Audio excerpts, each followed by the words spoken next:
আমরা আজকের ভিডিওতে সম্পূর্ণরূপে নতুন একটি টেকনিক দেখব কিভাবে code wise subject code wise রেজিস্ট্রেশনগুলোকে আলাদা করা যায়।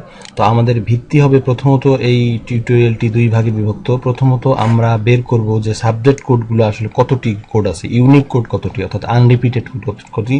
সেই আনরিপিটেড কোডের ভিত্তিতে আমরা বের করব সংশ্লিষ্ট কোডে কতজন স্টুডেন্ট আছে। তো প্রথমে আমরা এখানে দেখছিলাম যে সমস্যাটা সেটা হচ্ছে সাবজেক্ট গ্রুপে 00, কোনোটার সামনে 00 নাই। তো সেক্ষেত্রে আমরা এই সমস্যাটি সমাধানের জন্য শেষ সমাধানও এখানে হবে। তো আমরা যাই হোক এখানে প্রথমে সিলেক্ট করব E2 control shift down arrow. এখানে আমরা এই কোডগুলো, এখানে যেহেতু মিক্সার আছে, এই কোডগুলোকে আমরা আলাদা করব। আলাদা করার জন্য প্রথমে যেতে হবে ডেটা থেকে টেক্সট টু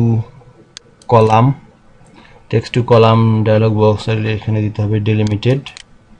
এরপরে নেক্সটের পরে ট্যাব উঠিয়ে দিয়ে এখানে আমাকে দিতে হবে স্পেসের পরে নেক্সট। এগুলো সব জেনারেলে থাকবে, জেনারেলে আছে, এগুলো জেনারেলি থাকবে। শুধু আমাদের এখানে ডেস্টিনেশনটা পরিবর্তন করে দিতে হবে।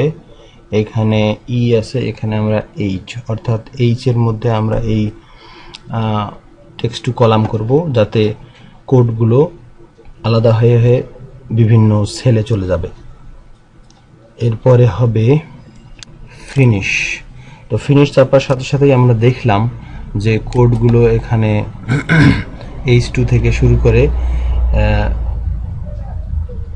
O2 পর্যন্ত কোডগুলো আলাদা সেলে চলে গেল। এবার আমরা H2 থেকে শুরু করে O2 পর্যন্ত সিলেক্ট করব, এরপর নিচেও সিলেক্ট করব, কন্ট্রোল শিফট ডাউন অ্যারো। আমাদের নিচ পর্যন্ত সিলেক্ট হয়ে গেছে। এটাকে আমরা কপি করব, কপি করার পরে Q2 তে আমরা এটাকে পেস্ট করব। পেস্ট করলাম। পেস্ট করার পরে এখানে আমরা যাব হোম, এরপরে হচ্ছে find and select, go to special, এরপরে ব্ল্যাঙ্কস, ওকে। এরপরে আমরা যাব হচ্ছে ডিলিট সেলস, এরপরে শিফট সেলস আপ, ওকে। এরপরে আমাদের এই কোডগুলো কাছাকাছি সব চলে আসলো। এখানে দেখা দিচ্ছে যে 3টি সেলে এখানে 0 আসছে, 0 আমাদের কোনো দরকার নেই, এই জন্য আমরা এটাকে ডিলিট করলাম। সেলগুলো সব কাছাকাছি আসার পর এখন আমরা করব Z2, এই Z কলামে এখানকার যত সাবজেক্ট কোড আছে সবগুলোকে একটি কলামে নিয়ে আসবো। সেক্ষেত্রে আমরা এটা সিলেক্ট করলাম, control shift down arrow, copy, Z2 তে এখানে আমরা পেস্ট। এরপরে আমরা আসবো R2 থেকে এখানে সিলেক্ট, কপি, এটার নিচে আমরা পেস্ট করব।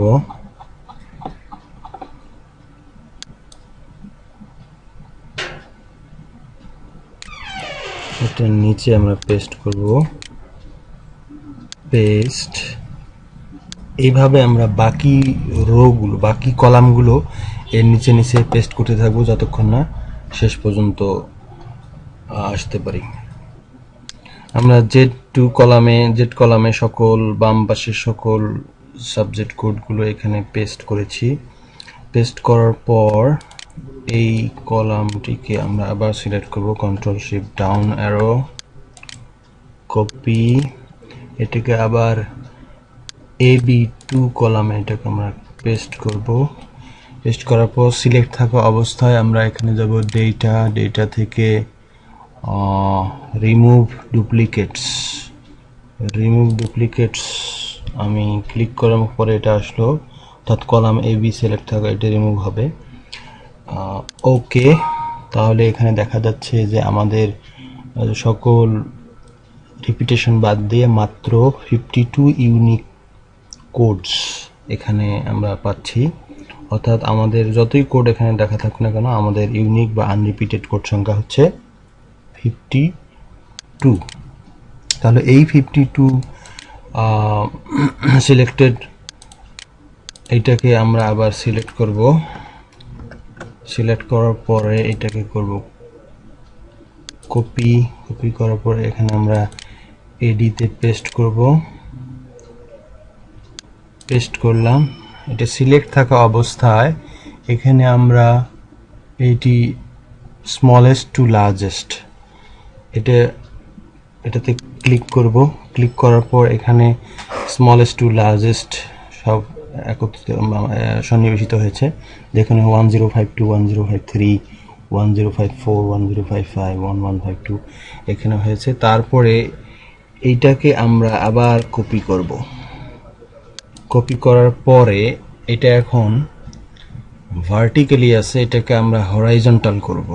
সেটা করার জন্য আমাদেরকে ট্রান্সপোজ করতে হবে।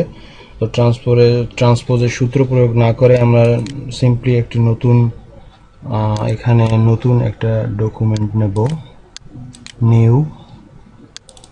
নিউ এখানে আমি দিলাম রাইট বাটন ক্লিক করে পেস্ট স্পেশাল, এরপরে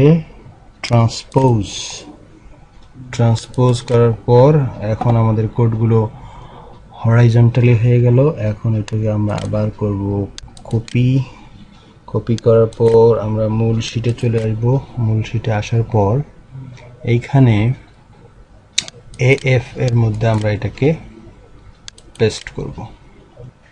আমাদের সাবজেক্ট কোডগুলো হরাইজন্টালি অ্যালাইন্ড হয়ে গেছে। যে জিনিসটি এখানে আগে বলা হয়নি সেটি হচ্ছে যে আমাদের একটি মূল শিট আছে, সেটা হচ্ছে ডেটা। আমরা এখানে দুইটি শিট নেম দিয়েছি, একটি হচ্ছে ডেটা 3, এরপরে ডেটা 4। তো ডেটা 3-তে আমরা এই পর্যন্ত কাজ করলাম। এখন আমরা ডেটা 4-এ যাব। সেখানে আপনারা আগের ডেটা ফাইলের যে অংশটুকু সাবজেক্ট পর্যন্ত আছে এখানে সব কপি করে পেস্ট করুন। আমরা আলাদা করেছি এই কারণে যাতে মূল ডাটা থেকে কোনো ডাটা লস না হয়, সেই সতর্কতার জন্য আমরা নতুন করে এখানে শিটটি নিয়েছি।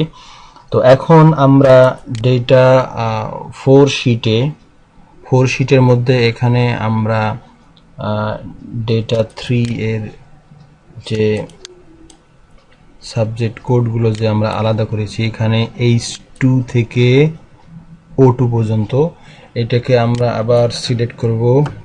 Control shift down arrow, copy করলাম। কপি করার পর আমরা এখানে ডেটা 4-এ আবার যাওয়ার পরে এখানে H2-তে এটাকে আমরা পেস্ট স্পেশাল ভ্যালিউজ আমরা এটাকে পেস্ট করলাম। তাহলে সাবজেক্ট কোডগুলো এখানে H থেকে O পর্যন্ত বিস্তৃত হলো। এখন আমরা Q1-এ ডেটা শিট 3 এর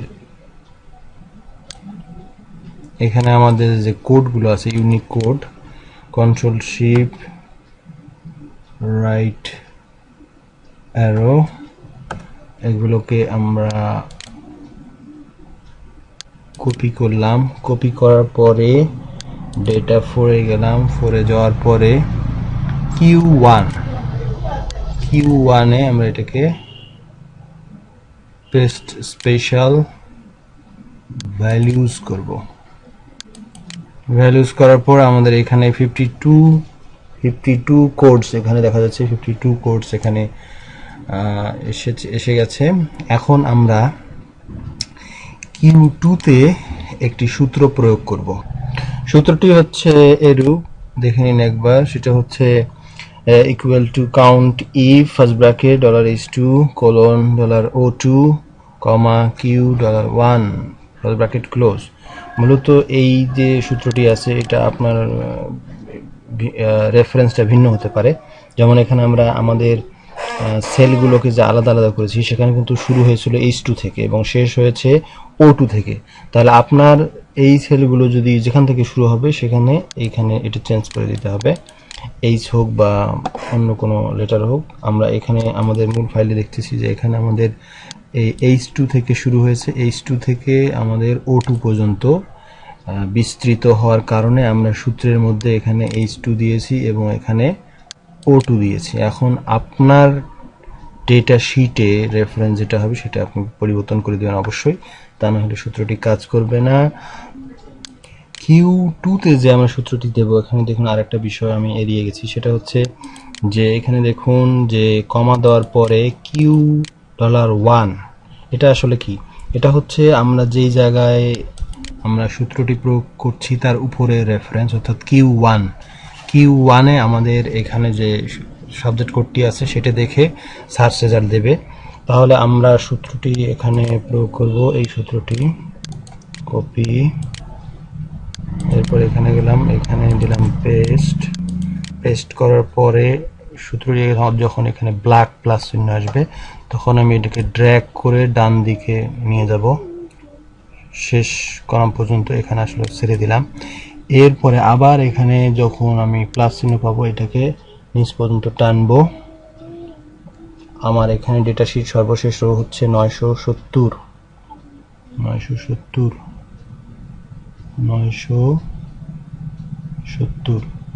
এটা, হ্যাঁ এখানে 970। তাহলে আমি এটাকে ছেড়ে দিলাম। তাহলে আমাদের এখন 970 কিনা আপনি একটু টেস্ট করে দেখি, লেফট অ্যারো, জি, this is the last row. তাহলে এখন পর্যন্ত আমরা সূত্রটি প্রয়োগ করলাম, প্রয়োগ করার পর আমার ডেটা শিটটি দেখা যাচ্ছে এরকম। আমরা এখানে দেখতে পাচ্ছি সাবজেক্ট কোড এর নিচে যে রোগুলো আছে এখানে 0 দেখা যাচ্ছে, অর্থাৎ বাম পাশে যে কোডগুলো আছে এখানে 1052 নেই। তো যেখানে জয়টি কোড আছে সেখানে তত নাম্বার 1 অথবা 2 নিচে দেখাবে। তো আমরা এটাকে যোগ করব, তো যোগ করব এইভাবে Q2 থেকে শুরু করে আমরা কন্ট্রোল শিফট ডাউন ছেড়ে দিয়ে শিফট, এরপরে ডাউন একটা আমরা বেশি নেব কারণ আমরা যোগ করতেছি। এখানে হোমে গিয়ে অটো সামেশনে ক্লিক করব, তাহলে আমাদের এখানে নিচে গিয়ে যোগটা দেখাবে, এখানে দেখাচ্ছে 22। এখন আমরা এটাকে প্লাস চিহ্ন আসার পরে ডান পাশে ড্র্যাগ করব, ড্র্যাগ করে লাস্ট কলাম পর্যন্ত আসব, এখানে লাস্ট পর্যন্ত এসেছে, এখানে ছেড়ে দিলাম। তাহলে আমাদের এখানে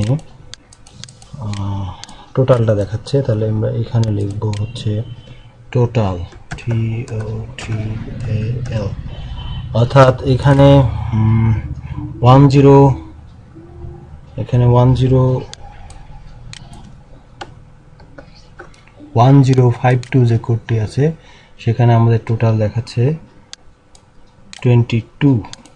তাহলে 1052 এটাকে যদি আমরা টেস্ট করতে যাই তাহলে এখানে লিখব control find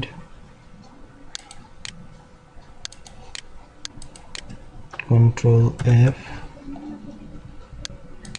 1052 find all, yes 22 cells found।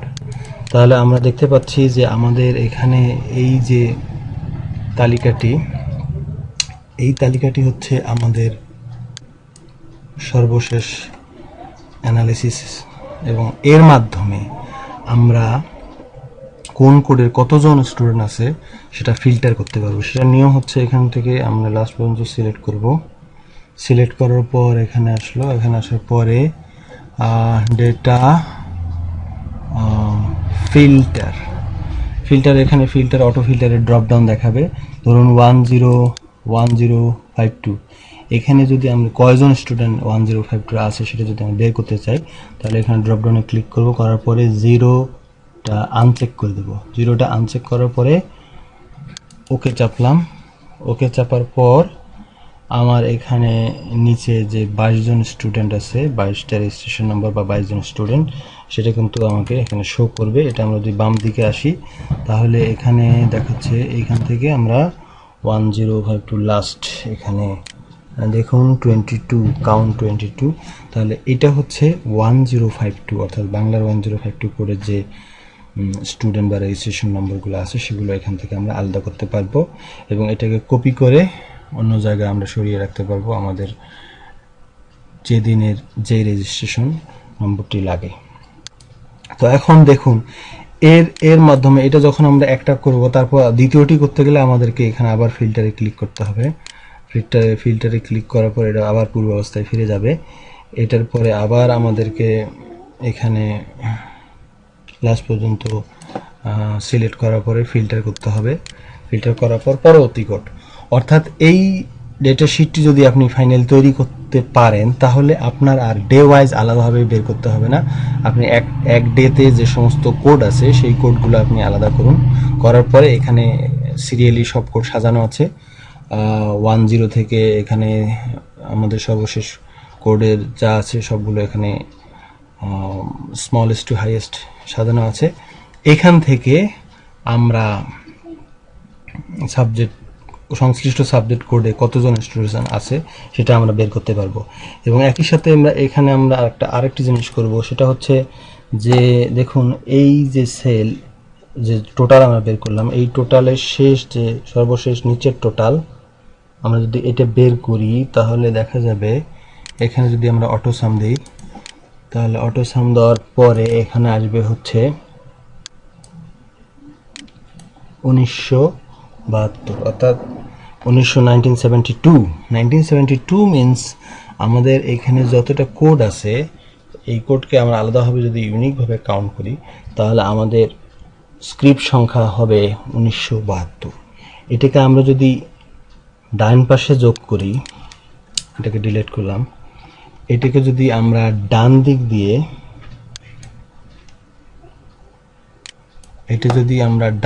দিয়ে যদি আমরা যোগ করি, ফর এক্সাম্পল এখান থেকে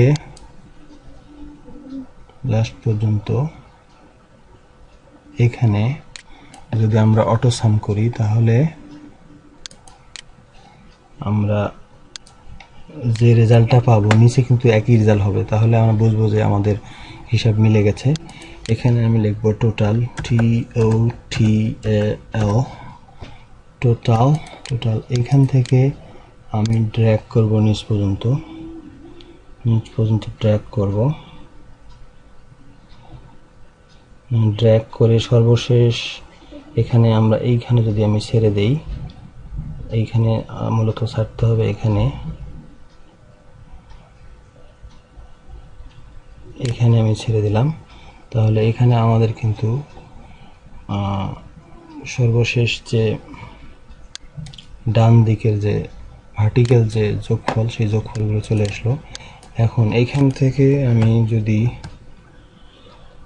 নিচে যোগ করি অটো সাম দিয়ে তাহলে কিন্তু দেখুন আমাদের রেজাল্ট 1972 এসছে। তাহলে বোঝা যাচ্ছে যে আমাদের হরাইজন্টালি এবং ভার্টিক্যালি যে হিসাবটা আছে সেটা মিলে গেছে। তাহলে এইভাবে আমরা ইউনিক কোডগুলো আগে আলাদা করে সেই ইউনিক কোডের ভিত্তিতে আমরা সাবজেক্ট কোড অ্যানালাইসিস করে রেজিস্ট্রেশন নম্বরগুলো আলাদা করতে পারি।